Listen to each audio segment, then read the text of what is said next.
नाज़रीन, हैदराबाद सिविल अस्पताल जी इंतजामिया अस्पताल में वीडियो रिकॉर्डिंग ते पाबंदी लागू करे छॾी आहे। नवाज़ अपडेट वठूं था सलीम मल्ला खां। जी सलीम।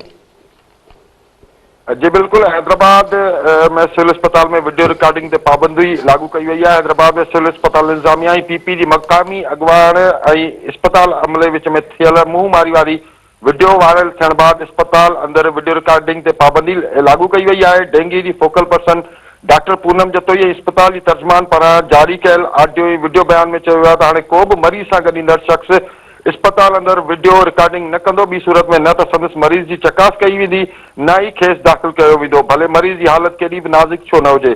डॉक्टर पूनम जतोई जेको आहे बयान में चयो आहे त कुझु माण्हू अस्पताल में अमले सां वीडियो ठाहिण ज़रिए एजा तकरार पैदा कनि था, जंहिं सबबि डॉक्टरनि ऐं अमले खे कम में ॾुखियायूं पेश अचनि थियूं। बयान में सीमा सोलंकी जी वीडियो वारे मामले ते पिणु सख़्त एहतिजाज जो इज़हार कंदे चयो वियो आहे त अहिड़नि वीडियो सां अस्पताल जो वक़ार मजरूह थिए थो, तंहिं करे हाणे सख़्ती सां कार्रवाई कई वेंदी। सलीम अवांश, महिरबानी।